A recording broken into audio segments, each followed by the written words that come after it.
Hello and welcome to Sawdog Woodworking. Today is going to be another non-traditional woodworking video. This was inspired because 2 weeks ago was Thanksgiving. Happy Thanksgiving, by the way. My boiler had a catastrophic fail. It just stopped working. This was the night before Thanksgiving. We had my wife's family over and no heat. So I went down, being a former HVAC technician, tried to troubleshoot it, see what was going on. Wasn't really finding anything obvious, so called tech support, and it turns out this company, Triangle Tube, just stopped. They were just done. We decided that we were going to just replace the boiler. It was a 2008 boiler anyway. The boiler, you know, if you can get 10, 15 years out of it, great. If you can get more, even better. It was showing its age and it was time to go. So this inspired the idea that maybe there are you out there who have your own heating system and not really sure how it works. So today what I want to cover is just to try to take some of the mystery out of that. This is going to be just a basic, fundamental. I'm not going to get too deep into the weeds on the different components, and this is not a how to repair your boiler video. It's just this is how it works, and it's going to be for a gas-fired boiler. I have a propane-fired boiler, but this will be the same for natural gas as well. If you have an oil boiler or a furnace, some of the parts of this will cross over, so I do recommend watching it through, but you'll get to learn some new things. So I want to touch on everything from what a zone is, thermostats, and then what happens inside the thermostat to bring the signal over to a multi-zone control. And then from the multi-zone control, the sequence of operations on how a gas appliance or a gas boiler will make fire. And then we'll move into the plumbing aspect of it, the zone valves and whatnot. And then at the end of the video, if you're interested, I'll talk about programmable thermostats and setting temperatures back and how it's supposed to save you money, but I actually think it may be costing you money, and I'll go over that, as I said, at the end of the video. So to start, I want to talk about thermostats. Let's go. So when it comes to thermostats, there are many different types out there, and each thermostat is going to control what's called a zone. Now, a zone, let's say you have a thermostat in your bedroom and a thermostat in your living room. Those are two separate zones. One thermostat is going to control the temperature for your bedroom, and the other thermostat will control the zone or the living room. You can have multiple zones. I have 4 at my house. I've seen homes with 7, 12, more. I mean, it depends on the size of the home.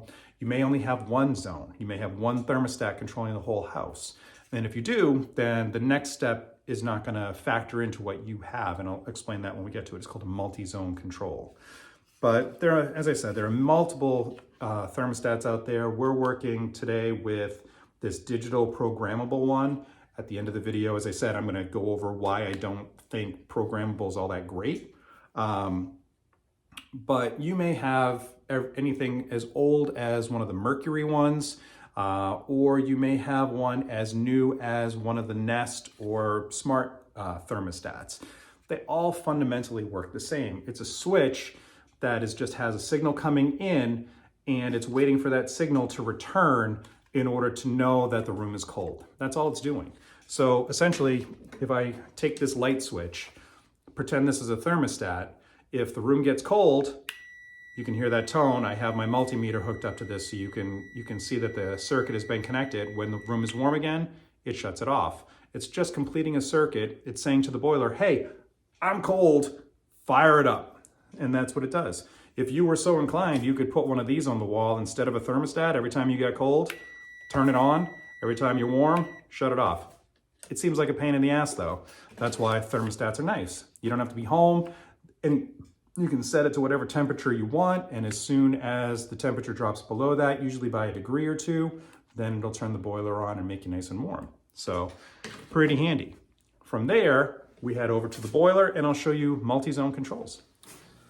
Now this green box is the multi-zone control. As I said, if you only have one zone, then you most likely or you won't have one of these boxes. This is for multiple zones, multi-zone control. If you have one zone, it goes straight into the boiler and talks to it a different way. This is going to, it's kind of a roadmap. It's going to decide what zone gets what. So I have a signal coming in from the top here. This is from the thermostats. So each one of these lines up here comes from a different thermostat from a different zone. These lines down here go to what's known as a zone valve, and that's going to open that up and let it know that it's time, and also tell the boiler it's time to start. So let me show you what it looks like inside. So as I said, each one of these, this is all 24 volts on this side. This transformer over here, if you can see it, this transformer has 120 volts coming in. It drops it down to 24 volts to run this side. This is for zone valves. If you have circulator pumps, then this is all 120 volts. So you always want to be careful sticking your fingers in these, shutting the power down. I'm not going to be sticking my finger in, so I'm just going to be careful.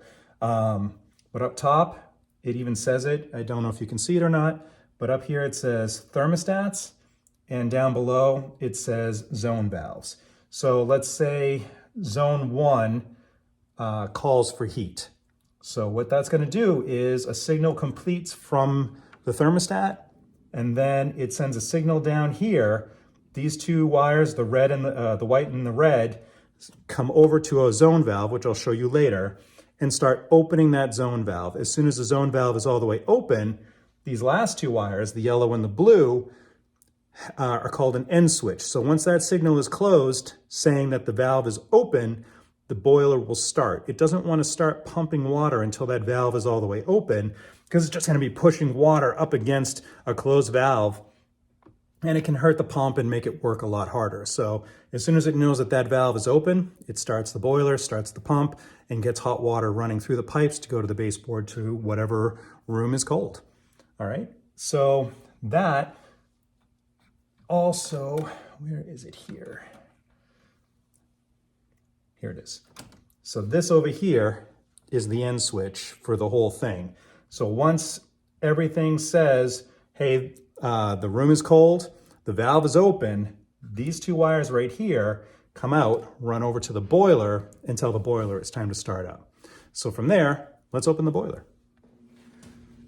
All right, this is my new boiler.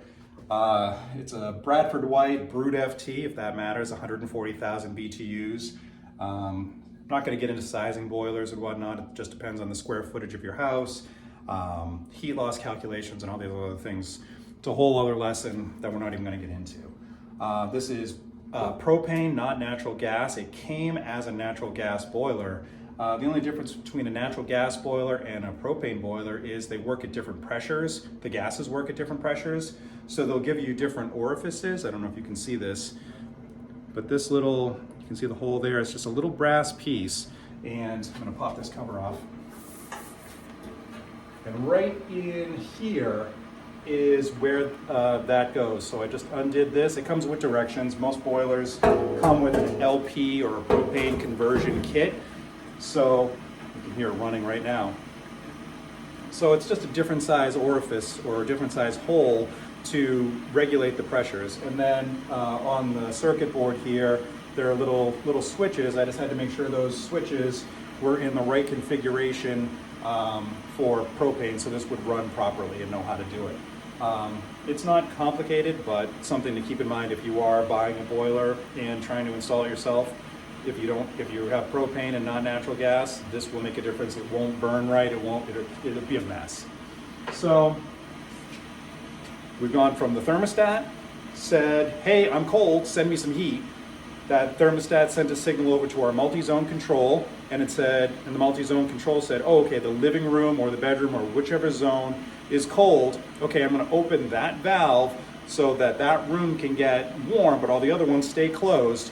And I'm gonna turn on the boiler. Now the boiler's on right now, but what's happening is, up top here, you have a fan. This is the purge fan. This is going to be the first thing that starts when the boiler starts running. And this is just exhausting and making sure that all the fumes that this is going to make can be brought outside. You don't want carbon monoxide filling a home like iocane powder, it's odorless and tasteless. It replaces the oxygen in the room and it kills you. So, and you don't even know what's happening. You go to bed, you have a carbon monoxide leak, and you just don't wake up. So it's a good idea if you have gas-fired appliances to have carbon monoxide detectors in your home. We have several that are smoke detector and carbon monoxide combinations. So this starts up first because this is saying, okay, well, if you're going to make a fire, I want to make sure all the poison gas can get out of there first. So this will run, it depends on the boiler, maybe 10 seconds, 15 seconds. Now that sends a signal over to what's called a proving switch, and I'll put a picture up of that right here. You can see the two hoses coming off of that.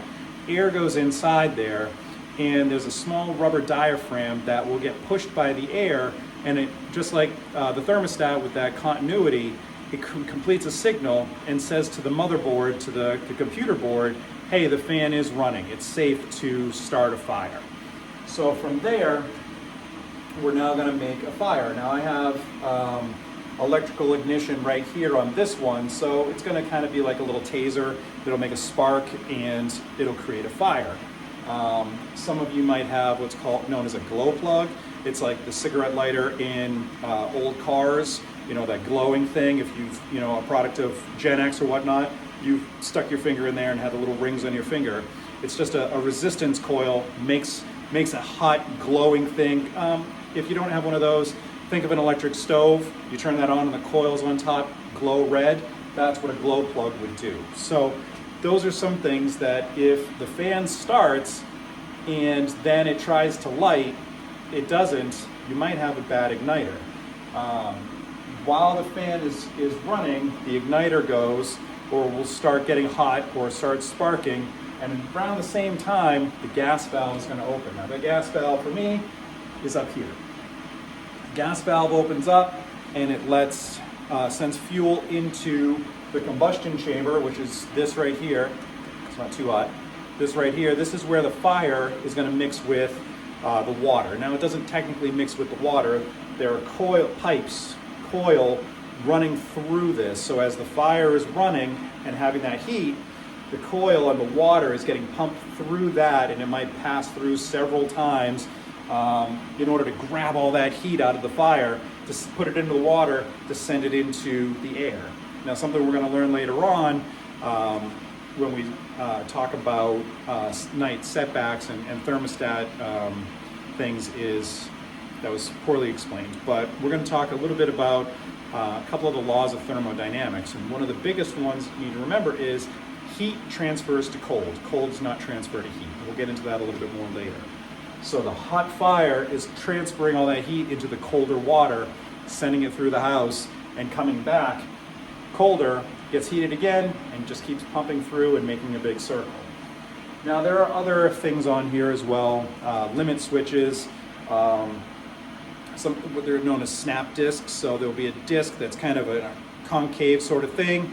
If it overheats, it's making a signal over here, but if it overheats, it'll snap and it breaks that signal, shuts the whole thing off. So there are safeties throughout here. There's one that lets the motherboard know that the fire did actually happen, because you don't want to light a fire or try to light a fire, have that gas pumping into the boiler or into the heat chamber, but not actually igniting.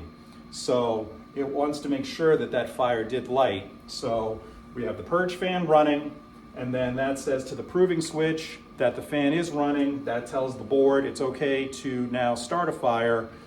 The igniter will start to light, and then, or start to heat up or spark, or however it's going to make the fire.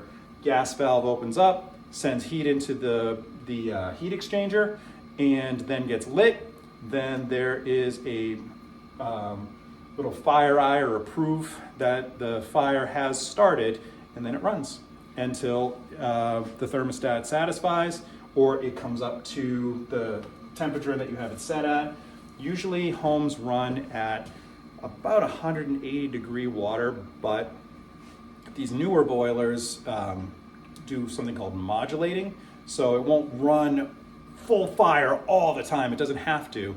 If it's 60 degrees outside and you're trying to bring the temperature up to 68 degrees, it doesn't have to run, you know, really hard to make that temperature up. But if it's minus 20 degrees outside and you're trying to get it at 68 degrees, it's going to have to run a lot harder to do that. So it has what's known as an outdoor air sensor, which actually hooks up right here. There's a thermostat outside. It just senses the air and lets this know, okay, well, it's not that cold or it's really cold. Do your job differently. This line coming in right here, this is the thermostat line. It says TT on there, so that usually signifies it's coming from a thermostat. If you had a single zone, it would come right into here. The multi-zone control that we talked about earlier, end switch on that sends the signal right to here. So it's letting this know one of the zones is cold, start up. And that's pretty much the basics of this. Down here, I have a circulator pump.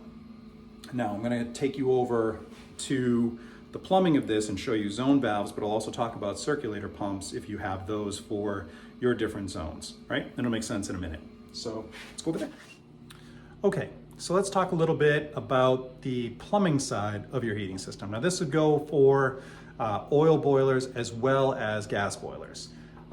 So obviously the gas boiler is a little different than your oil boiler, and it's different than your furnace. I want to cover that right now. The difference between a boiler and a furnace, a lot of people use these words interchangeably. They are not. A boiler, think of boiling water. A boiler uses water to transfer the heat from the fire throughout the house. A furnace uses air to do that. So if you have grates in the floor or the wall, the ceiling or whatnot, and that blows air out, you have a furnace. If you have radiators or little baseboard heaters along the wall, you probably have a boiler. So when I talk, you can see here's the multi-zone control here, and these are the lines coming out of it. These are little 18 gauge wires. I think I forgot to mention that. It's 18 gauge, so very thin wires. And that comes in to the top of the zone valve here. This is the head or the actuator or the, there's another name for it, it may come to me, but we usually just called it the head of the circulator pump, not circulator pump, I'm getting ahead of myself, of the zone valve. There's a little button under here and this head will pop right off. So these are replaceable. If this goes bad, I actually had one that went bad along with the system. There was just a multitude of problems. But if these go bad, you can replace them without having to take the valve out, which is very nice. This just pops right back on. Just line it up. Sometimes easier said than done, especially when people are watching. Oh, what happened is, this is the zone that's calling right now. My boiler's running, so this was open. So there's a manual open down the bottom here. Pull that, so that's gonna put everything back in place. So when I put that on, there we go. Okay, simple enough. So this little motor is run by 24 volts up here. And I had said this before, this red and white wire coming in have 24 volts running it. So that little motor, when the zone valve, the thermostat calls, comes to the multi-zone control, says, hey, I'm cold in the living room, master bedroom for this one. It sends a signal here, 24 volts, and that powers this motor and opens it up. So once that is fully open, the blue and the yellow wire on the backside here send a signal back to the multi-zone control and say, hey, valve's open, it's okay to start the boiler now. And again, and remember, we don't want to run this because if we're pumping water and it has no place to go, it's called deadheading. So it's not Jerry Garcia, trucking whatever Grateful Dead songs. I've tried to make a Grateful Dead reference and it really just died, sorry. But you don't want to be pushing that water up against there. It's really going to make that pump work hard and it can burn them out pretty quick. So that's why we have the end switch here. Hope I'm not covering too much. I'm trying to cover as broadly as I can and give you an idea on what everything is doing. But that's the basics of the zone valves. If you have a zone pump, you may have something. This is an old one that I pulled out. So this is a zone pump or a circulator pump. They come in all different sizes and shapes. Now, oh, one thing I meant to mention, because a lot of times you'll see Taco versions of this. This is a Grundfos. There are Honeywells. There's all sorts of different ones. You see that this says Taco up here, T-A-C-O. It is pronounced Taco. It's a very rookie mistake to make if you go in looking for taco parts. But every time I work with them, I do want tacos. But it's called Taco. So this would work the same way, except instead of having 24 volts coming here, this would run 120 volts through 14 gauge wire, not 18. This zone valve goes away. You don't have zone valves anymore. You now have a zone pump. The circulator pump that's inside the boiler, which you can kind of see right here, that goes away. You don't need that any longer. You're going to be pumping with these. You might use both, but these would be sized for the size of the zone. This is pretty big. They'll make them a little bit smaller for the size of your zone. But this would go here and here and here. It's more expensive. I don't know. The way things are going, they're not much different. But these are nice. They have their benefit where you have less likely to get air trapped in the system because they're really pushing through. But I think they are a little more expensive. It depends, and they use a little bit more energy. They're making E-series now where these will modulate depending on pressures. And you know what? I'm getting too far ahead. There's so much to cover, and I can talk to you about this forever. But that's the point. Zone valves, zone pumps, or circulator pumps. You may have one of these on yours, or maybe at the very top. It'll look a little bit different, but this right here, it's called this is an air separator, but there are also, there's a smaller one at the top, and it's just an air bleeder. You don't want air in your system. If you hear gurgling and churning in your system, you have air. Air is not good because when air mixes with things like the iron or whatnot inside the system, it creates rust, and it'll start eating itself from the inside out. So what this does is there's a screen inside here, and that'll gather all the little tiny bubbles and whatnot. They come up to the surface. As long as there's water here, there's a little float right in there that holds that shut. But if the air comes in, it loses its buoyancy, drops down, and air will go psst, will come out of there. And that gets rid of it. As soon as water comes up behind it, it closes again. Problem I see with these is there's a little gasket in there, and that goes bad, so these will start dripping. And people fix that problem by just closing this thing and make it nice and tight. I can't tell you how many of these I've walked by and found them tight and shut, and then I open them up and all this air starts coming out of them, but then they start dripping. So it's just something that needs to be replaced, not closed. You don't want air in your system.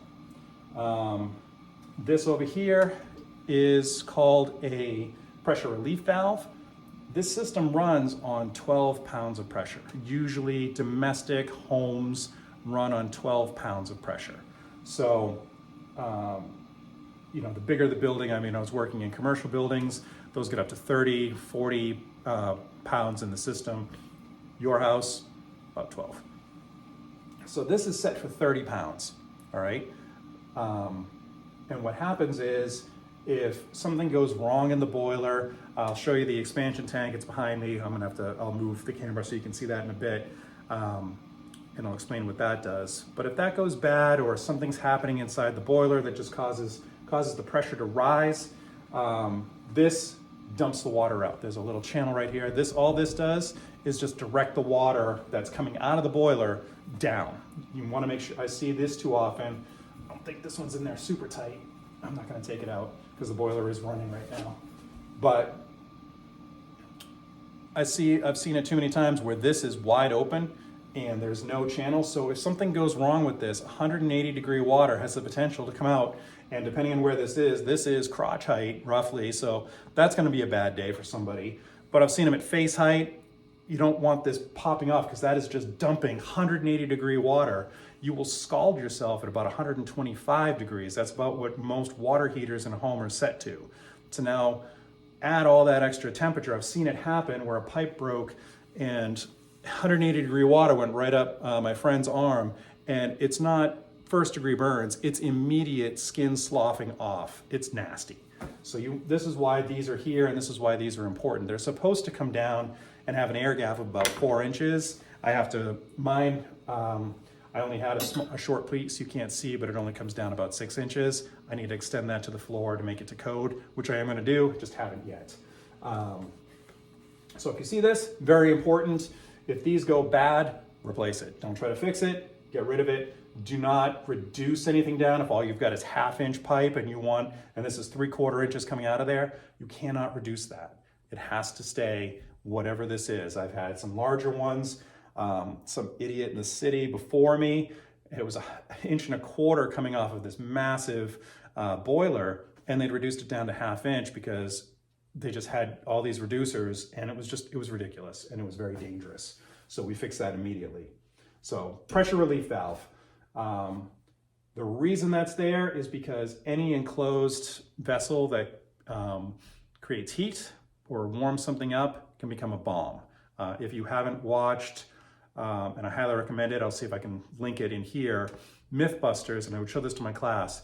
Mythbusters did a water heater rocket. So if you look up water heater rocket, it's an awesome video to start with. I love just the science behind it, but it also transfers over to what can happen with your boiler. Okay, let's talk about the expansion tank, and I think that'll about wrap it up. Before I go too far over to the expansion tank, I actually found off my old boiler, I kept this. So this is the air bleeder I was talking about. This is the other pressure relief valve from my old boiler as well. So as I said, this is set to 30 pounds. So if it gets up to 30 pounds, this just starts dumping water out. This is an air bleeder, a little different from the air scoop over here. So you may have something like this. Again, this stays open. Air fills up in here, the little float will drop, and air comes out. So this isn't as efficient as the air scoop or the air separator. This has a screen in it that'll grab the little tiny bubbles, but this gets rid of big burps of air. All right, so a little extra. All right, now the expansion tank. And tucked over here in the corner is the expansion tank. So expansion just means that when you're heating the system, so all these copper pipes are hard, they can't get out of the way. Liquid does not compress. So as you start to heat that liquid, it starts to expand, but it has no place to go. So it's going to increase the pressure inside this system. Even though we're not adding more water, it's growing and it has no place to go. So it'll start probably releasing the pressure relief valve because there's too much pressure in here. If your pressure relief valve does start going off or weeping, leaking a little bit, or really just discharging, chances are you probably have a bad one of these. And this is something you can probably replace yourself. And I'll give you a couple pointers in a minute. What this is it has a water side and an air side. So on the bottom here is all air, and it's there's a little place down the bottom here you can put a bike pump to, and this is going to be 12 pounds of pressure because that's what the whole system runs on, is 12 pounds of pressure. So this is going to help balance that system. Air can be compressed, water cannot. So there's a rubber diaphragm in here that separates the two sides. So as the pressure is cold, or if the system is cold, nothing's happening, that diaphragm's probably pushed all the way up to the top, and the system just sits idly at 12 pounds. As that heats up and the water starts to expand, in order to maintain that 12 pounds in the system, the excess size of that water needs someplace to go. So it pushes in here, and it'll push that rubber diaphragm down. It compresses that air, but it keeps the system from blowing up. So what happens sometimes is you'll have the rubber diaphragm inside will break, and this whole thing fills with water. So now you're not compressing that air and now probably raising the pressure too high in the system. And like I said, it's just going to start discharging your pressure relief valve. So a way to test that is, seriously, I had a screwdriver with me. Here it is. Way to test that is, you should hear a nice little ring down the bottom. It's empty like a bell. Air up top. little duller up top. I don't think it's not very warm, so I don't think there's a lot of water in there right now. The system's not running. But this should be kind of a dull thud. This should be a nice ring. If you hear thud, thud, thud, thud, means this is all full of water and it's going bad, and just got to replace it. The last time I did one of these, it was somewhere between 65 to 90 bucks. You want to make sure that if you are going to replace this yourself, that you have shut down the system, isolated it, and release some pressure. Go over to the pressure relief valve, open a valve, whatever you can do, take the pressure off the system, because if this is still full of hot water and you unscrew that right here, all that pressure, even though it's 12 pounds, comes spraying out at you, and that's 180 degree water potentially burning you. So you want to make absolute sure all the pressure is off the system before you take this off. And this is also going to be heavy because it's full of water. I think this is about three gallons or so. That gets pretty heavy. So, and they never put them in very convenient spots. So it's probably better to have a professional do this, but it is something you can probably do yourself. There's a couple of quick tips. Be careful. If you don't know what you're doing and you think you're going to get hurt, stop. Two things I did forget to talk about is an auto feeder right here and a backflow preventer. So once water enters the system, it stays there forever. Like you shouldn't ever have to add more water to it. But if some bleeds out through the air bleeder or whatnot, this is set to 12 pounds. So if the system on this side drops below 12 pounds, this little calibrated valve in here will open up and add a little bit of water to the system to bring the pressure back up. This is a backflow preventer. This makes sure that all the toxic water that's been circulating in your heating system doesn't go back into the drinking water. So this only lets water flow one way. That's it. So that's called a backflow preventer, or a check valve. There's a little vent on the side here. If anything does try to come back that way, it's going to come out here, not go back up into the water system. So that is the basics of your heating system. I've covered a lot here, but there's so very, very much more to it. But I hope this gives you, it kind of takes the mystery out of some of this. And as I said, if I can, I'm going to try to find an oil-fired burner at some point, and I'll explain that. There might be one on my old channel. I know I made one for my class, but I can't remember if it's there. I meant to, if there is, I'll link it in the video and I'll mention it at the end. But that's the heating system. Now, if you want, I'm going to talk a little bit about thermostats and programmable and why I don't think they're saving you money. So let's go find a more comfortable spot to talk though. So the basic premise of a programmable thermostat is, I think the idea started somewhere back in the 80s from what I've been told. And the idea was that, hey, if you're not home, why heat the house? Drop your temperature down and you'll save energy. I don't agree with that, and I have some proof on why that didn't work, at least on a larger scale. But let's start with some basic thermodynamics. And again, I'm not going to get too deep in the weeds on this, so don't panic. This isn't a physics lesson. But the second law of physics, thermodynamics, says that heat transfers to cold. Cold does not transfer to heat, so that's going to be important to know. The other one is the zeroth law of thermodynamics, is basically heat is going to transfer to cold until both objects are the same temperature, and then it hits equilibrium. And the third thing I want to mention is that mass, anything with mass, thermostat, hammer, your tables, chairs, whatever, those hold temperature better than the air. So when it comes to setting your temperature back, I like to think of it, think of your room, whatever you're in right now, as a glass of iced tea, is how I used to explain it to my students. The air that you're in is the tea. Everything else in the room, the tables, the chairs, the appliances, the walls, whatever, those are the ice cubes. Now let's say I want to raise the temperature of my tea. I want to get my tea warm. I have to get those ice cubes warm first, because all the heat that I dump into that tea is going to be pulled in or drawn into the cold ice cubes. And I want to have to get those warm first. So think about that in your room.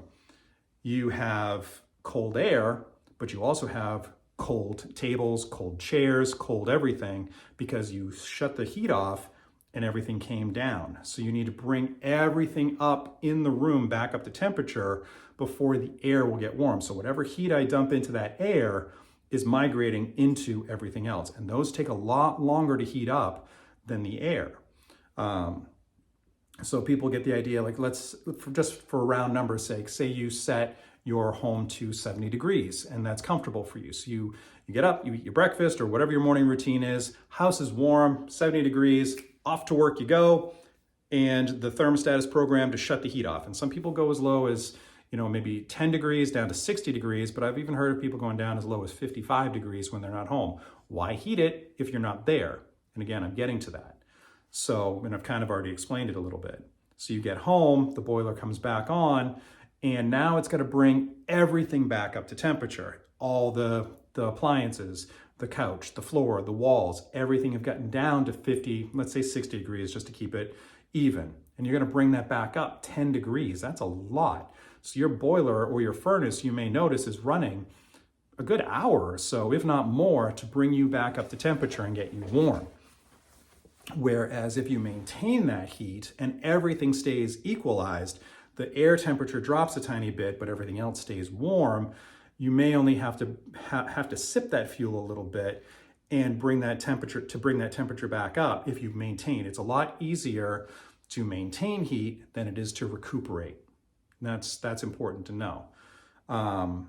The prime example I have of this, having worked for the city of Portland as an HVAC tech, we used to do what's called night setbacks. So again, this doesn't necessarily correlate apples to apples between a residential home and commercial buildings. We're talking hundreds of thousands of square feet in a school versus, maybe 3,000, 2,000, 1,000 square feet in your home. So we had what was called night setbacks. So at 6 a.m., the boilers would turn on and it would start warming the school. And this was for all the schools in Portland.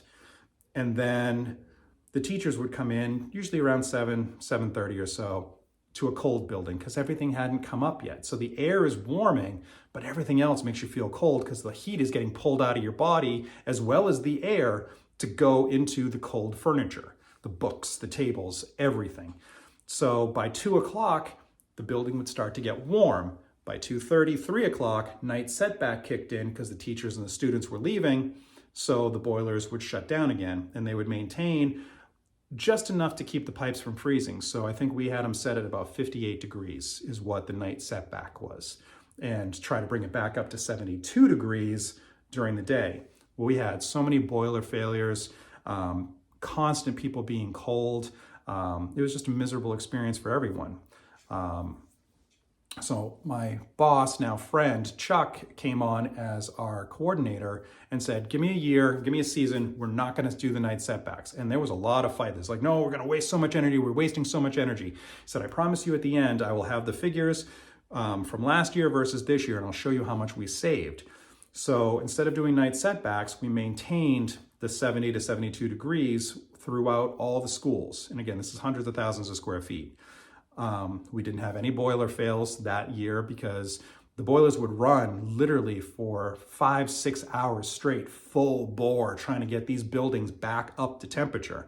Now they're just sipping fuel and maintaining the temperatures of the building. The teachers weren't complaining about being as cold anymore because the building was always warm. Everything in the building was warm. And long story short, at the end, the savings for all the schools of Portland was $275,000 in fuel cost. So it's significant. I do not do setbacks in my house. I had done it prior in an older house, and I noticed that the boiler was running for long period. Oh, actually, it was a furnace at that house. Long periods of time. Now, I'm not saying that this doesn't work. It's going to depend on your home. And like if you're going away on vacation, yeah, set it down. Like that's not gonna, you're gone for a week, drop your temperature down so your pipes don't freeze. You'll save a little bit, but I don't know. It's just, the facts are in front of me. And in my opinion, programmable thermostats and setbacks really don't save you any money, and they may actually be costing you more. So it's just something to think about. But I hope this helped. If you have any questions or any further questions, leave some comments. I've been checking the comments quite regularly. Hit like, share this with people that may, have their own heating questions. And if you want to see more of stuff like this, get a little deeper into some of the things that I have talked about today, I can do that as well. I'm going to try to start getting back into the woodworking videos, but there's a lot more editing and whatnot. This was a pretty straightforward, let's talk about it and then get it posted. So thank you again. I hope this helped. Like I said, if you have any questions, leave a comment. Until then though, spread the word and I'll see you later. Bye.